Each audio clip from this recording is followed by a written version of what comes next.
Hello everyone, thank you for tuning in to today's Words of Wisdom. Today's is for March 20th, but the one that came from the email was already used in the past, so I changed it to my own, that of my own choice, from the Unhappiness Syndrome. And I quote, "Many people are suffering from their own love of unhappiness, from the Unhappiness Syndrome." Thank you, Master Okawa. Oh my goodness, this is such a profound, deep, rich in wisdom book, Kyoten. And today I would just like to quote the 6 first pages of this Kyoten, because that really already sends the message of how important it is to understand today's words of wisdom, because it applies to all of us. So at least most of us. So let me quote, page 15. "The love of unhappiness could be interfering with your happiness. What do we desire more than anything else? The answer is happiness, of course, or so we all believe. In many years of dedicating myself to understanding and solving human problems, I have come across a curious truth about the human mind. Happiness is a basic human desire, we all would agree. But oddly enough, I have found that many people are choosing thoughts and actions that create unhappiness in their lives. To add to the confusion, I found that this pattern affects as many as 80 to 90% of people today. Probably no one in this world would admit that they want to be unhappy. So how do we explain why so many people end up sabotaging their happiness? I found that the cause lies in our mindset.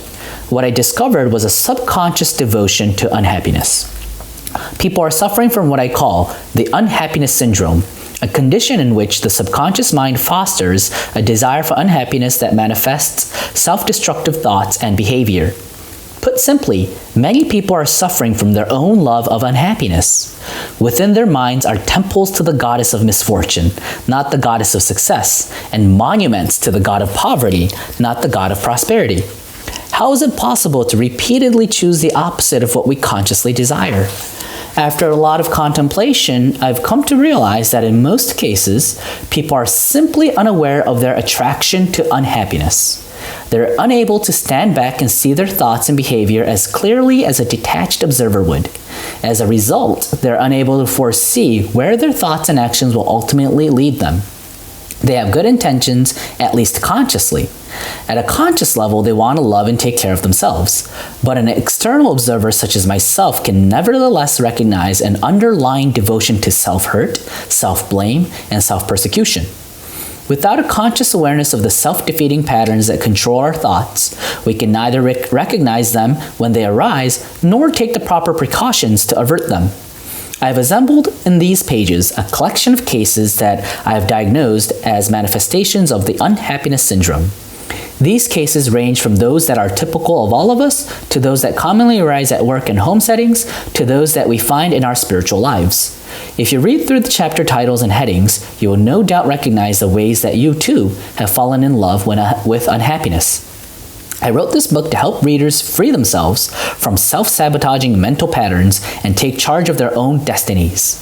The prescriptions I offer are not just distilled from my personal musings, but also drawn from my examination of various scenarios I've come across over the course of years. And because these images of suffering remain so crisply in my heart, I decided to write as I would speak to each individual and a close friend.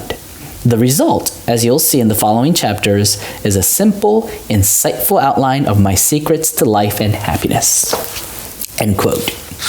So that was actually the first 2-page, the opener of this Kyoten. But my God, this is so true. Unless it's objectively pointed out to you, it's really hard to notice this unhappiness syndrome, quote unquote, or it's this subconscious urge towards unhappiness. It's so weird. It's like, I bet you this is already probably explained in psychology. That's why you hire a therapist to give you an objective understanding of yourself. That's why in Christian churches, you go there and you talk to the priests and you say to them the sins that you've committed, so that you can, like, in a way, get an objective view of how you are, or like the patterns of the way you react to life. And My God, it's just so profound. You know how I said you have to see it objectively? By reading this Kyoten, Master Okawa gives like 28 habits of unhappy people.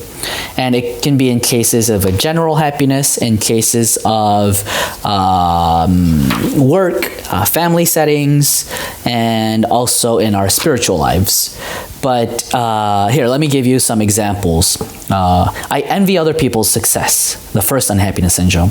The second unhappiness syndrome, my enthusiasm is completely gone.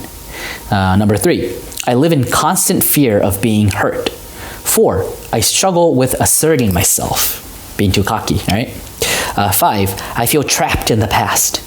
6, I have a hard time fitting in. Number 7, people don't trust me. Number 8, I don't have confidence in my intelligence.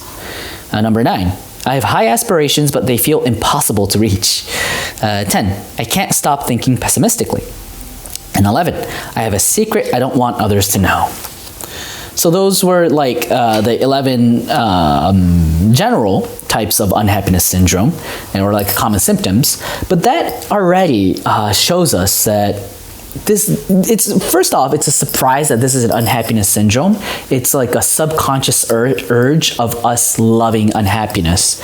At first, it doesn't make sense, but when you read into it, it really does. You're bringing in that unhappiness for a self-protection. And unless you move out of that comfort zone of being you that loves unhappiness, you're never going to find happiness. So what, this Kyoten, this book is $16, but if you're spending hundreds and thousands of dollars going to therapy, just get this book and read this. I bet you it will help you so much. And yeah, that would be the end for today's Words of Wisdom. Thank you for joining today. I hope this has been a good introductory of a notion that there's such thing as an unhappiness syndrome. Thank you all, and hope to see you again tomorrow. Bye-bye.